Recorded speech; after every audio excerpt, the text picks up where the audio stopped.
Seventh standard മാത്സിലെ 4ാമത്തെ ചാപ്റ്ററായ reciprocals എന്നുള്ള ചാപ്റ്ററാണ് start ചെയ്യുന്നത്. അതിൽ ഫസ്റ്റത്തെ ടോപ്പിക്കാണ് ടൈംസ് ആൻഡ് പാർട്സ്. ഇവിടെ നോക്കൂ, നമ്മൾ ചാപ്റ്ററിന്റെ ഫസ്റ്റ് പേജിൽ ഒരു എക്സാമ്പിൾ കൊടുത്തിട്ടുണ്ട്. ഇവിടെ ഒരു പേനയുടെ പാക്കറ്റ് ഉണ്ട്. അതിൽ 2 പേനയുണ്ട്. രണ്ടാമത്തെ പാക്കറ്റിൽ 8 പേനയുണ്ട്. അപ്പൊ ഇതിനേക്കാളും 6 എണ്ണം ഇവിടെ കൂടുതലാണ്. അതേപോലെ ഇതിനേക്കാളും 6 എണ്ണം ഇവിടെ കുറവാണ്. ഇനി ഇതിനെ നമ്മൾ ടൈംസ് വെച്ച് പറയുകയാണെന്നുണ്ടെങ്കിൽ, അതായത് ഇതിനേക്കാളും 4 ടൈംസ് കൂടുതലാണ് ഇവിടെ. അതായത് ഇവിടെ 2 പേനുണ്ട്. ഇതിന്റെ 2 പേനയുടെ പാക്കറ്റുകളാക്കി കഴിഞ്ഞാൽ ഇവിടെ 4 പാക്കറ്റ് പേന ഉണ്ടാവൂലേ? അതായത് ഇതിന്റെ 4 ടൈംസ് ഇവിടെ ഉണ്ട്. ഇനി അതേപോലെ ഇതിനെ 4 ഈക്വൽ പാർട്സ് ആക്കി ഡിവൈഡ് ചെയ്ത് കഴിഞ്ഞാൽ ഓരോന്നിലും 2 എണ്ണം വീതം ഉണ്ടാവും. അപ്പൊ ഈ പേൻ എന്താണ്? ഇതിന്റെ 4-1 ഭാഗല്ലേ? അതായത് 1/4 പാർട്ടാണ്. അപ്പൊ ടൈംസും പാർട്ടും നമ്മൾ വെച്ച് പറയുമ്പോൾ ഇത് നോക്കൂ, ഇതിന്റെ 4 ടൈംസ് ഇതിനകത്തുണ്ട്. അതേപോലെ ഇതിന്റെ 1/4 പാർട്ടേ ഇവിടെ ഉള്ളൂ. അതാണ് ഇവിടെ കാണിച്ചിട്ടുള്ളത്. ഇവിടെ നോക്കൂ, ഇതിന്റെ 4 ടൈംസ് ഇതിനകത്ത് പേനുണ്ട്. അതേപോലെ ഇതിന്റെ 1/4 പാർട്ട് അല്ലെങ്കിൽ 1/4 ഓഫ് ദിസ് ആണ് ഇവിടെ ഉള്ളത്. അപ്പൊ ഫസ്റ്റ് പാക്കറ്റിനകത്ത് 2 പേനകളുണ്ട്, 2 പെൻസ്. രണ്ടാമത്തെ പാക്കറ്റിനകത്ത് 8 പേനയും ഉണ്ട്. അപ്പൊ ഇവിടെ കൂടുതൽ പേന രണ്ടാമത്തെ പാക്കറ്റിനകത്താണ് അല്ലേ? അതായത് ഒന്നാമത്തെ പേനയുടെ 4 ടൈംസ് ആണ് രണ്ടാമത്തെ പാക്കറ്റിലുള്ളത്. അതേപോലെ ഈ രണ്ടാമത്തെ പാക്കറ്റിലുള്ള പേനയുടെ എത്ര പാർട്ടാണ് ഒന്നാമത്തെ പാക്കറ്റിലുള്ളത് എങ്ങനെ കാണാം? ഇവിടെ നോക്കൂ, 2/4. അതായത് 4 ഈക്വൽ പാർട്ടാക്കിയതിലുള്ള ഒരു പാർട്ടാണ് ഇവിടെ ഉള്ളത്. അതായത് 1/4 പാർട്ട്. അപ്പൊ ഇങ്ങനെ നമുക്ക് ഈ 2 എണ്ണത്തിനെയും കമ്പയർ ചെയ്യാം. ഇനി വേറൊരു എക്സാമ്പിൾ നമുക്ക് നോക്കാം. ഇപ്പോൾ ഒരു ഒബ്ജക്റ്റിന്റെ വെയിറ്റ് 5 കിലോ ആണ്. വേറൊരു ഒബ്ജക്റ്റിന്റെ വെയിറ്റ് 15 കിലോഗ്രാം ആണ്. അപ്പൊ ഇവിടെ വെയിറ്റ് കൂടുതൽ ആർക്കാ? ഈ രണ്ടാമത്തെ ഒബ്ജക്റ്റിനാണ് അല്ലേ? അതായത് ഈ ഫസ്റ്റത്തെ ഒബ്ജക്റ്റിന്റെ എത്ര മടങ്ങ് ഭാരമുണ്ട് ഇതിന്? × 3 ചെയ്യണ്ടേ? 5 × 3 എന്നാലല്ലേ 15 കിട്ടുള്ളൂ. അപ്പൊ 3 ടൈംസ് 3 ടൈംസ് ഭാരമുണ്ട് രണ്ടാമത്തെ ഒബ്ജക്റ്റിന്. അതേപോലെ ഈ വലിയ ഒബ്ജക്റ്റ് ഇതല്ലേ, ഭാരം കൂടുതലുള്ള ഒബ്ജക്റ്റ് ഇതല്ലേ, ഇതിന്റെ എത്ര പാർട്ട് ഭാരമാണ് ഈ ആദ്യത്തെ ഒബ്ജക്റ്റിന് ഉണ്ടാവുക? എന്ത് ചെയ്യണം? ഇതിനെ 3 ഈക്വൽ പാർട്ട് ആക്കണം, എന്നിട്ട് അതിലൊരു പാർട്ട്. അപ്പൊ ഇവിടെ നോക്കൂ, ഇതിനെ 3 ഈക്വൽ പാർട്ട് ആക്കുക എന്ന് പറയുമ്പോൾ 5 എണ്ണം, പിന്നെ 5 എണ്ണം, പിന്നെ 5 എണ്ണം, 3 കൂടെ കൂട്ടിയാല് 15 ആയില്ലേ? അപ്പൊ ഈ 5 എന്ന് പറയുന്നത് ഇതിനെ 3 ഈക്വൽ പാർട്ട് ആക്കിയതിലെ ഒരു ഭാഗം, അതായത് 1/3 പാർട്ട്. അപ്പൊ ഇവിടെ ഈ 2 ഉദാഹരണത്തിൽ നോക്കൂ, നമ്മൾ ടൈംസ് കാണാൻ എന്ത് ചെയ്തു? ഇവിടെ ഈ 8നെ 2 കൊണ്ട് ഡിവൈഡ് ചെയ്താൽ മതിയാലോ? 8/2 4 കിട്ടും. അതേപോലെ ഇവിടെ ടൈംസ് നോക്കൂ, 15/5 = 3. അപ്പൊ ഇതാണ് ഇവിടുത്തെ വലിയ നമ്പർ, ഗ്രേറ്റർ നമ്പർ. അപ്പൊ ടൈംസ് കാണാൻ എന്ത് ചെയ്യുക? ലാർജ് നമ്പറിനെ സ്മോൾ നമ്പർ കൊണ്ട് ഡിവൈഡ് ചെയ്യുക. അപ്പൊ ടൈംസ് = ഇവിടുത്തെ ലാർജ് നമ്പർ ഏതാ നോക്കുക, large number by small number. ഇനി അതേപോലെ പാർട്ട് എങ്ങനെയാ കിട്ടുന്നത്? ഇവിടെ നോക്കൂ, ഇവിടുത്തെ സ്മോൾ നമ്പർ 2 അല്ലേ? അപ്പൊ 2/8 ചെയ്താലല്ലേ നമുക്ക് 1/4 കിട്ടുക. നോക്കൂ, 2/8. 2നെ 2 × 1 എന്ന് എഴുതാം, 8നെ 2 × 4 എന്ന് എഴുതാം. 2ഉം 2ഉം ക്യാൻസൽ ആയി പോയാൽ ബാക്കി 1/4 ആണ് ഉണ്ടാകുക. അപ്പൊ പാർട്ട് കാണാൻ നമ്മൾ എന്ത് ചെയ്യണം? Part = smaller number by large number. Smaller number large number. അപ്പൊ ഇവിടെ നമുക്ക് ടൈംസും കാണാം, പാർട്ടും കാണാം. ഇനി അടുത്തൊരു എക്സാമ്പിൾ നോക്കാം. ഒരു പാത്രത്തിനകത്ത് 10 ലിറ്റർ വാട്ടർ ഉണ്ട്. അടുത്ത പാത്രത്തിനകത്ത് 15 ലിറ്റർ വാട്ടർ ഉണ്ട്. ഈ പാത്രത്തിന്റെ എത്ര ടൈംസ് വാട്ടർ ഇതിനകത്തുണ്ട് എന്ന് കാണണം. അതേപോലെ ഈ 15 ലിറ്റർ വാട്ടർ ഈ 10 ലിറ്റർ വാട്ടറിന്റെ എത്ര പാർട്ടാണെന്നും നമുക്ക് കാണണം. എങ്ങനെ കാണാം? ഈസി അല്ലേ? എന്ത് ചെയ്താൽ മതി? ടൈംസ് കാണുക. ഇവിടെ ടൈംസ് കാണണമെങ്കിൽ എന്ത് ചെയ്യുക? ടൈംസ് = ഇവിടുത്തെ വലിയ നമ്പർ ഏതാ? 15 അല്ലേ? അപ്പോൾ 15 ചെറിയ നമ്പർ 10 = ഇതിനെ ചെറുതാക്കാൻ എന്ത് ചെയ്യണം? 15നെ 3 × 5 എന്ന് എഴുതാം. 10നെ 2 ഇൻറ്റു 5 എന്ന് എഴുതാം. 5ഉം 5ഉം ക്യാൻസൽ ചെയ്യുക, ബാക്കി 3/2.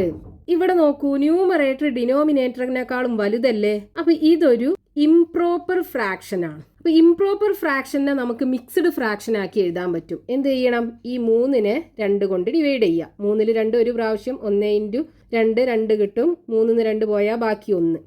അപ്പോൾ ഇവിടെ നമുക്ക് കിട്ടിയ ആൻസർ 1 ആണ്. അത് ഇവിടെ എഴുതുക. ഇവിടെ കിട്ടിയ റിമൈൻഡർ 1 അല്ലേ, അത് ന്യൂമറേറ്റർ ആക്കി എഴുതുക. ഇവിടെ ഉണ്ടായിരുന്ന ഡിനോമിനേറ്റർ തന്നെ ഡിനോമിനേറ്റർ ആക്കി എഴുതുക. അപ്പോൾ 1.5 ടൈംസ്. അപ്പോൾ ഇവിടെ ഈ വെസലിലുള്ളതിൻ്റെ 1.5 ടൈംസ് വാട്ടർ എവിടെ ഉണ്ട്? രണ്ടാമത്തെ വെസലിലുണ്ട്. ഇനി ഈ വാട്ടറിൻ്റെ എത്ര പാർട്ടാണ് ഇത് എന്ന് കാണണ്ടേ? അപ്പോൾ പാർട്ട് കാണാൻ എന്ത് ചെയ്യുക? ഇവിടെ നോക്കൂ, സ്മാളർ നമ്പർ ഏതാ നോക്കുക. ഏതാണ്? 10 അല്ലേ? അപ്പോൾ 10 by large number 15 divided by 15. 10നെ എങ്ങനെ എഴുതാം? 2 ഇൻറ്റു 5 എന്ന് എഴുതാം. 15നെ 3 ഇൻറ്റു 5 എന്ന് എഴുതാം. 5ഉം 5ഉം ക്യാൻസൽ ചെയ്യുക, ബാക്കി എന്തുണ്ടാവും? 2/3. ഇവിടെ ന്യൂമറേറ്റർ ചെറുതും ഡിനോമിനേറ്റർ വലുതുമാണ്, അതായത് പ്രോപ്പർ ഫ്രാക്ഷൻ ആണ്. അപ്പോൾ നമുക്കൊന്നും ചെയ്യണ്ട. അപ്പോൾ ഇവിടെ പാർട്ട് എത്രയുണ്ട്? 2/3, 2/3 പാർട്ട്. ഇതിലുള്ള വാട്ടറിൻ്റെ 2/3 പാർട്ടാണ് ഈ വെസലിലുള്ളത്. ഇനി അടുത്തൊരു എക്സാമ്പിൾ നോക്കാം. ഒരു കയറിൻ്റെ നീളം 4 മീറ്റർ ആണ്, 4 മീറ്റർ ആണ്. അടുത്ത കയറിൻ്റെ നീളം 14 മീറ്ററും. അപ്പൊ ഇവിടെ ലെങ്ത് കൂടിയ കയർ ഇതല്ലേ, കുറഞ്ഞത് ഇതുമാണ്. അപ്പൊ ഇതിന്റെ എത്ര ടൈംസ് നീളം ഇതിനുണ്ട് നമുക്ക് കാണണം. ടൈംസും കാണണം, അതേപോലെ ഇതിന്റെ എത്ര പാർട്ടാണ് ഈ ഒന്നാമത്തെ കയറുള്ളത് എന്നും കാണണം. അപ്പൊ ഇവിടെ നമുക്ക് ടൈംസും കാണണം, അതേപോലെ പാർട്ടും കാണണം. അപ്പൊ ടൈംസ് കാണണമെന്നുണ്ടെങ്കിൽ നമുക്ക് എന്ത് ചെയ്യാം? Times is equal to larger number divided by smaller number. Larger number ഏതാ? 14 ബൈ സ്മോൾ നമ്പർ 4. നമുക്ക് 14നെ 4 കൊണ്ട് കറക്റ്റ് ആയിട്ട് ഡിവൈഡ് ചെയ്യാൻ പറ്റില്ല. അപ്പോൾ നമ്മൾ എന്ത് ചെയ്യുക? ചെറുതാക്കാൻ നോക്കുക. 14നെ 2 ഇൻറ്റു 7 എന്ന് എഴുതാം. 4നെ 2 ഇൻറ്റു 2 എന്ന് എഴുതാം. ഈ 2ഉം 2ഉം ക്യാൻസൽ ചെയ്യുക, ബാക്കി 7/2. ഇവിടെ നോക്കൂ, ന്യൂമറേറ്റർ ഡിനോമിനേറ്ററിനേക്കാളും വലുതല്ലേ? അപ്പോൾ നമുക്ക് മിക്സ്ഡ് ഫ്രാക്ഷൻ ആക്കി എഴുതാൻ പറ്റും. അതിനെന്ത് ചെയ്യുക? 7/2 ചെയ്യുക. 7 2 3 പ്രാവശ്യം. 2 ഇൻറ്റു 3 6, 7ന് 6 പോയാൽ ബാക്കി 1 ഉണ്ടാവും. അപ്പോൾ എങ്ങനെ എഴുതാം? ആൻസർ കിട്ടിയത് 3, റിമൈൻഡർ 1 ബൈ ഡിനോമിനേറ്റർ 2 അല്ലേ ഉണ്ടായിരുന്നത്. അപ്പോൾ 3 1/2. അപ്പോൾ 3 1/2 ടൈംസ് ആണ് ഇതിൻ്റെ. 3 1/2 ടൈംസ് ആണ് ഈ രണ്ടാമത്തെ കയറിൻ്റെ നീളം. ഇനി പാർട്ട് കാണണം. അപ്പോൾ പാർട്ട് എങ്ങനെ കാണാം? Smaller number by larger number. Smaller number ഏതാ? 4/14. 4നെ 2 ഇൻറ്റു 2 എന്ന് എഴുതാം. 14നെ 2 ഇൻറ്റു 7 എന്ന് എഴുതാം. 2ഉം 2ഉം ക്യാൻസൽ ആകും, ബാക്കി 2/7. അപ്പോൾ ഈ കയറിൻ്റെ 2/7 പാർട്ടാണ് ഈ കയറിൻ്റെ നീളം. അപ്പോൾ ഇവിടെ നമ്മൾ ടൈംസ് കാണാൻ എന്ത് ചെയ്യുക? ലാർജ് നമ്പർ ഏതാ നോക്കുക, അതിനെ സ്മോൾ നമ്പർ കൊണ്ട് ഡിവൈഡ് ചെയ്യുക. പാർട്ട് കാണാനോ സ്മോളർ നമ്പറിനെ ലാർജർ നമ്പർ കൊണ്ട് ഡിവൈഡ് ചെയ്യുക. ഇനി നമുക്ക് ഈ ഒരു പാർട്ടിൽ പേജ് നമ്പർ 64 കൊടുത്തിട്ടുള്ള ക്വസ്റ്റ്യൻസ് നോക്കാം. ഒന്നാമത്തെ question, Suma has 16 rupees with her, Safeer has 4 rupees. What part of Suma's money does Safeer have? How many times Safeer's money does Suma have? അപ്പൊ ക്വസ്റ്റ്യനിൽ തന്നിട്ടുള്ളത് സുമയുടെ കയ്യിൽ 16 രൂപയുണ്ട്, സെഫീറിന്റെ കയ്യിൽ 4 രൂപയുണ്ട്. ഇനി ഫസ്റ്റത്തെ ക്വസ്റ്റ്യനകത്ത് കാണേണ്ടത് സുമയുടെ കയ്യിലുള്ളതിന്റെ എത്ര പാർട്ടാണ് സെഫീറിന്റെ കയ്യിലുള്ളത്. രണ്ടാമത്തെ ക്വസ്റ്റ്യൻ, സെഫീറിന്റെ കയ്യിലുള്ളതിന്റെ എത്ര ടൈംസ് ആണ് സുമയുടെ കയ്യിലുള്ളത്. അപ്പൊ ഇവിടെ നമുക്ക് ക്വസ്റ്റ്യനകത്ത് സുമയുടെ കയ്യിലുള്ള എമൗണ്ട് 16 രൂപ അല്ലേ, അതായത് സുമാസ് എമൗണ്ട് ഈക്വൽ ടു എത്രയാണ്? 16 rupees ആണ്. അതേപോലെ സെഫീറിന്റെ അടുത്തുള്ളതോ, സെഫീർസ് എമൗണ്ട് ഈക്വൽ ടു 4 rupees ആണ്. ഇനി നമുക്ക് ഫസ്റ്റത്തെ ക്വസ്റ്റ്യനകത്ത് കാണേണ്ടത് സുമയുടെ കയ്യിലുള്ളതിന്റെ എത്ര പാർട്ടാണ് സെഫീറിന്റെ കയ്യിലുള്ളത്. അതായത് ചെറിയ നമ്പർ ഏതാ? ഇവിടെ 4 ആണ്, 16 ആണ് വലിയ നമ്പർ. അപ്പോൾ നമ്മൾ ടൈംസ് പറയുമ്പോൾ ഇങ്ങനെ പറയും, പാർട്ട് പറയുമ്പോൾ ഇങ്ങനെയും പറയും. അപ്പോൾ നമുക്ക് ഒന്നാമത്തെ ക്വസ്റ്റ്യനകത്ത് പാർട്ടാണ് കാണേണ്ടത്. അപ്പോൾ part is equal to smaller number by larger number. Smaller number ഏതാ? 4 ആണ്. അപ്പോൾ 4/16. ഇതിനെ നമുക്ക് ചെറുതാക്കാം. 4നെ 4 × 1 എഴുതാം. 16നെ 4 × 4 എന്ന് എഴുതാം. ഇനി 4ഉം 4ഉം ക്യാൻസൽ ചെയ്യാലോ. ബാക്കി 1/4. അപ്പോൾ therefore സെഫീറിന്റെ അടുത്ത് സുമയുടെ കയ്യിലുള്ളതിന്റെ 1/4 പാർട്ടേ ഉള്ളൂ. അപ്പോൾ നമുക്ക് എങ്ങനെ എഴുതാം? Safeer has 1/4 part of Suma's money. ഇനി അതിൽ രണ്ടാമത്തെ ക്വസ്റ്റ്യൻ എന്താണ്? How many times Safeer's money does Suma have? സെഫീറിന്റെ കയ്യിലുള്ളതിന്റെ എത്ര ടൈംസ് ആണ് സുമയുടെ കയ്യിലുള്ളത്? അപ്പൊ ടൈംസ് കാണണമെന്നുണ്ടെങ്കിൽ നമ്മൾ എന്ത് ചെയ്യണം? ഇവിടുത്തെ ഗ്രേറ്റർ നമ്പർ ഏതാ? 16. 16നെ 4 കൊണ്ട് ഡിവൈഡ് ചെയ്യുക. ടൈംസ് കാണണമെന്നുണ്ടെങ്കിൽ greater number by smaller number, part കാണണമെന്നുണ്ടെങ്കിൽ smaller number by large number. അപ്പോൾ ഇവിടെ നമുക്ക് 16നെ 4 കൊണ്ട് ഡിവൈഡ് ചെയ്യാലോ. എന്ത് കിട്ടും? 4 കിട്ടും. അപ്പോൾ 4 ടൈംസ് ആണ് ഉണ്ടാകുക. അപ്പം എങ്ങനെ എഴുതാം? Suma has 4 times that of Safeer's money. Next question, page number 64, question number 2. A large bag contains 9 kilograms of sugar. A small bag contains 6 kilograms. അതായത് ഒരു ബാഗിനകത്ത് 9 kilogram ഷുഗറും ഉണ്ട്, വേറൊരു ബാഗിനകത്ത് 6 kilogram ഷുഗറും ഉണ്ട്. Then the weight of the sugar in the heavier bag is how much times that in the lighter bag? ആ wait കൂടിയ ബാഗിനകത്ത് wait കുറഞ്ഞ ബാഗിനകത്തുള്ള ഷുഗറിന്റെ എത്ര ടൈംസ് ഷുഗർ ഉണ്ട് എന്ന് കാണണം. അതേപോലെ the weight of the sugar in the lighter bag is what part of that in the heavier bag? Heavier ബാഗിലുള്ള ഷുഗറിന്റെ എത്ര പാർട്ടാണ് ആ വെയിറ്റ് കുറഞ്ഞ ബാഗിനകത്തുള്ളത് എന്നും കാണണം. അപ്പൊ ഇവിടെ വെയിറ്റ് കുറഞ്ഞ ബാഗിനകത്ത് എത്ര കിലോഗ്രാം ഷുഗർ ഉണ്ട്? 6 kilogram. അതേപോലെ വെയിറ്റ് കൂടിയ ബാഗിനകത്ത് 9 kilogram ഷുഗറും ഉണ്ട്. ഇനി നമുക്ക് ഫസ്റ്റത്തെ ക്വസ്റ്റ്യനകത്ത് കാണേണ്ടത് എന്താണ്? ഇതിന്റെ എത്ര ടൈംസ് ഷുഗർ ഇതിനകത്തുണ്ട് എന്ന് കാണണം. അപ്പൊ ആദ്യം നമുക്ക് കാണേണ്ടത് ടൈംസ് ആണ്. അപ്പോൾ ടൈംസ് കാണണമെന്നുണ്ടെങ്കിൽ നമ്മൾ എന്ത് ചെയ്യണം? ഇവിടുത്തെ വലിയ നമ്പർ ഏതാ നോക്കുക, അത് ബൈ ചെറിയ നമ്പർ. അപ്പോൾ വലിയ നമ്പർ 9 അല്ലേ? 9/6. നമുക്ക് എന്ത് ചെയ്യാം? 9നെ 3 × 3 എന്ന് എഴുതാം. അതേപോലെ 6നെ 3 × 2 എന്ന് എഴുതാം. 3യും 3യും ക്യാൻസൽ ചെയ്യാം. ബാക്കി 3/2. അപ്പോൾ ഈ 3/2 ന്യൂമറേറ്റർ ഡിനോമിനേറ്ററിനേക്കാളും ഗ്രേറ്റർ ആണ്. അങ്ങനെയാണെന്നുണ്ടെങ്കിൽ ഇതെന്താണ്? ഒരു ഇംപ്രോപ്പർ ഫ്രാക്ഷൻ അല്ലേ? ഇംപ്രോപ്പർ ഫ്രാക്ഷനെ നമുക്ക് മിക്സ്ഡ് ഫ്രാക്ഷൻ ആക്കി എഴുതാൻ പറ്റും. എന്ത് ചെയ്യണം? 3നെ 2 കൊണ്ട് ഡിവൈഡ് ചെയ്യുക. 3ൽ 2 ഒരു പ്രാവശ്യം, 1 × 2 2, 3ന്ന് 2 പോയാൽ ബാക്കി 1. അപ്പോൾ ഇവിടെ നമുക്ക് കിട്ടിയ ആൻസർ 1 ആണ്, റിമൈൻഡർ 1 ആണ്. അത് ന്യൂമറേറ്റർ ആക്കി എഴുതുക.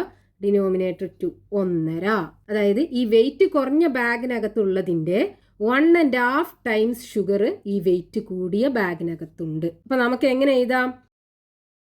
The weight of sugar in heavier bag is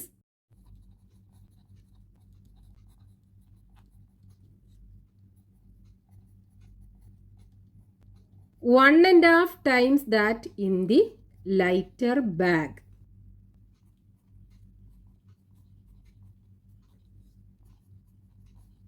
ഇനി അതിലെ രണ്ടാമത്തെ ക്വസ്റ്റ്യനകത്ത് എന്താ ചോദിച്ചിട്ടുള്ളത്? ഈ ഹെവിയർ ബാഗിനകത്തുള്ള ഷുഗറിന്റെ എത്ര പാർട്ടാണ് ഈ ലൈറ്റർ ബാഗിനകത്തുള്ളത് എന്ന്. അപ്പോൾ നമുക്ക് പാർട്ടാണ് കാണേണ്ടത്. അപ്പോൾ പാർട്ട് കാണണമെന്നുണ്ടെങ്കിൽ നമ്മൾ എന്ത് ചെയ്യണം? ഇവിടുത്തെ ചെറിയ നമ്പർ ഏതാ നോക്കുക, അത് ബൈ വലിയ നമ്പർ. അപ്പോൾ 6/9. 6നെ നമുക്ക് എങ്ങനെ എഴുതാം? 2 × 3 എന്ന് എഴുതാം. 9നെ 3 × 3 എന്ന് എഴുതാം. 3യും 3യും ക്യാൻസൽ ചെയ്യാം. പിന്നെ എന്തുണ്ടാവും? 2/3. ന്യൂമറേറ്റർ ഡിനോമിനേറ്ററിനേക്കാളും ചെറുതാണ്. അതായത് ഇതൊരു പ്രോപ്പർ ഫ്രാക്ഷൻ തന്നെയാണ്. അപ്പോൾ 2/3 തന്നെ എഴുതിയാൽ മതി. So the weight of sugar in the lighter bag is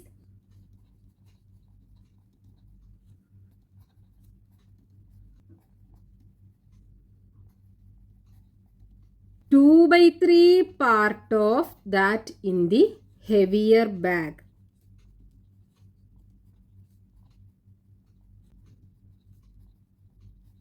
Next question, page number 64, question number 3. The weight of an iron block is 6 kilograms. The weight of another block is 26 kilograms. ഒരു ഇരുമ്പ് കട്ടയുടെ wait 6 kilogram ആണ്. അതേപോലെ വേറൊരു ഇരുമ്പ് കട്ടയുടെ wait 26 കിലോഗ്രാമുമാണ്. The weight of the lighter block is what fraction of that of the heavier block? ഈ wait കൂടിയ ബ്ലോക്കിന്റെ എത്ര ഫ്രാക്ഷൻ എന്ന് പറഞ്ഞാൽ പാർട്ട്. അപ്പൊ എത്ര പാർട്ടാണ് ഈ വെയിറ്റ് കുറഞ്ഞ iron block? Then the weight of the heavier block is how much times that of the lighter block? ഈ വെയിറ്റ് കൂടിയ ബ്ലോക്ക് ഈ വെയിറ്റ് കുറഞ്ഞ ബ്ലോക്കിന്റെ എത്ര ടൈംസ് വെയിറ്റ് ആണെന്നും കാണണം. അപ്പൊ നമുക്ക് ക്വസ്റ്റ്യനകത്ത് ഒരു അയൺ ബ്ലോക്കിന്റെ വെയിറ്റ് തന്നിട്ടുണ്ട് 6 കിലോഗ്രാം. രണ്ടാമത്തെ അയൺ ബ്ലോക്കിന്റെ വെയിറ്റ് 26 കിലോഗ്രാം. ഇനി നമുക്ക് ഫസ്റ്റത്തെ ക്വസ്റ്റ്യനകത്ത് കാണേണ്ട എന്താണ്? ഇതിന്റെ എത്ര ഫ്രാക്ഷൻ ആണ് ഈ ചെറിയ ബ്ലോക്ക്? അപ്പൊ ഫ്രാക്ഷൻ എന്ന് പറഞ്ഞാൽ പാർട്ടാണ്. ഫ്രാക്ഷൻ എന്ന് പറഞ്ഞാൽ അത് പാർട്ടാണ്. ഫ്രാക്ഷൻ ഈക്വൽ ടു, ഇപ്പോൾ ഫ്രാക്ഷൻ കാണാൻ പറഞ്ഞാൽ നമ്മൾ എന്ത് കാണണം?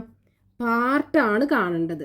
ഇപ്പോൾ പാർട്ട് എങ്ങനെയാണ് നമ്മൾ കാണുക? ഇവിടുത്തെ ചെറിയ നമ്പർ 6 അല്ലേ? അപ്പോൾ 6/, വലിയ നമ്പർ 26 ഈക്വൽ ടു ഈ 26 6ന്റെ മൾട്ടിപ്പിൾ അല്ല.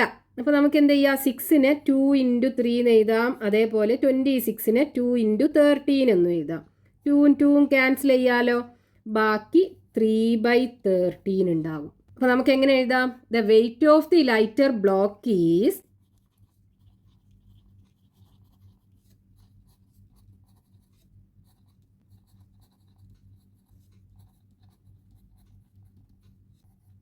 3/13 fraction of that of the heavier block.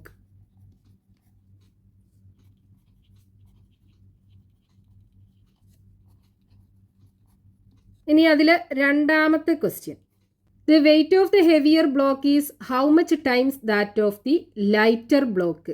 ഈ വെയിറ്റ് കുറഞ്ഞ ബ്ലോക്കിൻ്റെ എത്ര ടൈംസ് വെയിറ്റ് ആണ് ഈ വെയിറ്റ് കൂടിയ ബ്ലോക്ക്? അപ്പോൾ ടൈംസ് ആണ് നമുക്ക് ഇവിടെ കാണേണ്ടത്. അപ്പോൾ ടൈംസ് കാണാൻ നമ്മൾ എന്ത് ചെയ്യണം? വലിയ നമ്പറിനെ ചെറിയ നമ്പർ കൊണ്ട് ഡിവൈഡ് ചെയ്യുക. അപ്പോൾ 26/6. 26നെ നമുക്ക് കറക്റ്റായിട്ട് 6 കൊണ്ട് ഡിവൈഡ് ചെയ്യാൻ പറ്റില്ല. അപ്പോൾ 26നെ എങ്ങനെ എഴുതാം? 2 × 13 എന്ന് എഴുതാം. അതേപോലെ 6നെ 2 × 3 എന്ന് എഴുതാം. 2ഉം 2ഉം ക്യാൻസൽ ചെയ്യാം, ബാക്കി 13/3. ഇവിടെ ന്യൂമറേറ്റർ ഡിനോമിനേറ്ററിനേക്കാളും ഗ്രേറ്റർ ആണ്, അതായത് ഇതൊരു ഇംപ്രോപ്പർ ഫ്രാക്ഷൻ ആണ്. അപ്പോൾ നമുക്ക് ഇതിനെ മിക്സ്ഡ് ഫ്രാക്ഷൻ ആക്കി എഴുതാൻ പറ്റും. അതിനെന്ത് ചെയ്യണം? 13നെ 3 കൊണ്ട് ഡിവൈഡ് ചെയ്യുക. 13ൽ 3 4 ടൈംസ്, 4 × 3 12 കിട്ടും. 13ന് 12 പോയാൽ ബാക്കി 1. അപ്പോൾ ഇവിടെ നമുക്ക് 4 അല്ലേ ആൻസർ കിട്ടിയത്, അത് ആദ്യം എഴുതുക. റിമൈൻഡർ 1/, ഇവിടെ ഉണ്ടായിരുന്ന ഡിനോമിനേറ്ററിനെ 3 ഇട്ട് കൊടുക്കുക. അപ്പോൾ 4 1/3 ടൈംസ്. അപ്പോൾ എങ്ങനെ എഴുതാം? The weight of the heavier block is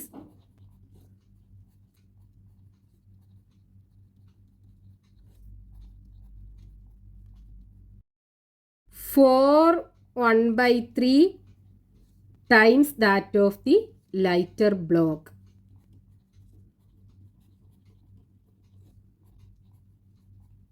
Next question, page number 64, question number 4. The length of a ribbon is 2/3 times the length of a smaller ribbon. What part of the length of the large ribbon is the length of the small ribbon? വലിയ റിബണിൻ്റെ length ചെറിയ റിബണിൻ്റെ 2/3 times ആണ്. ഇനി നമുക്കിവിടെ കാണേണ്ടത് എന്താണ്? ഈ വലിയ റിബണിൻ്റെ എത്ര ഫ്രാക്ഷൻ ലെങ്ത് ആണ് ഈ ചെറിയ റിബണിനുള്ളത്? അപ്പോൾ ഇവിടെ നമുക്ക് ക്വസ്റ്റ്യനകത്ത് തന്നിട്ടുള്ളത് എന്താണ്?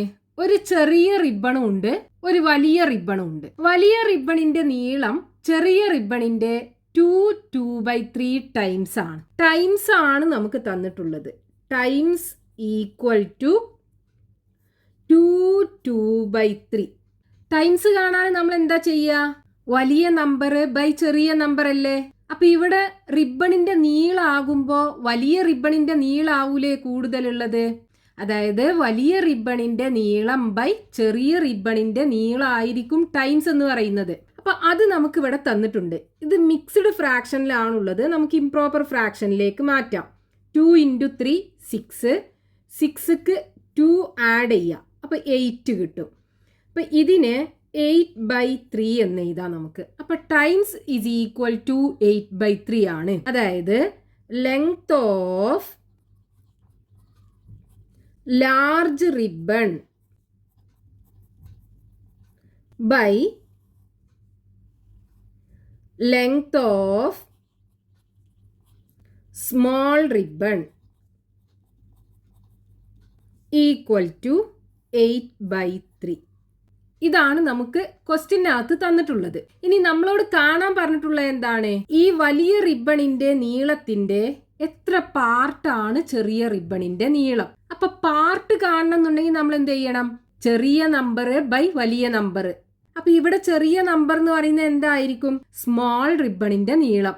അപ്പൊ പാർട്ട് ഇസ് ഈക്വൽ ടു എന്തായിരിക്കും? ഇവിടെ part is equal to length of small ribbon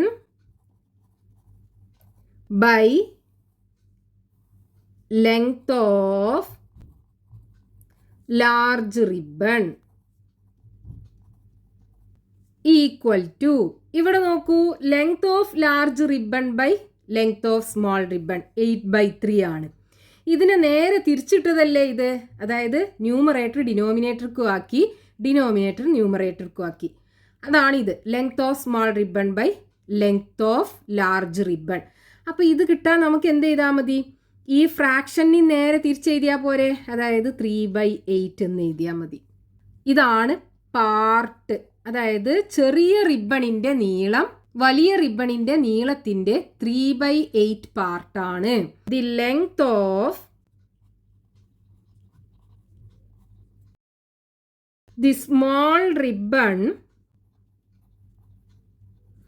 is 3/8 part of the length of the large ribbon.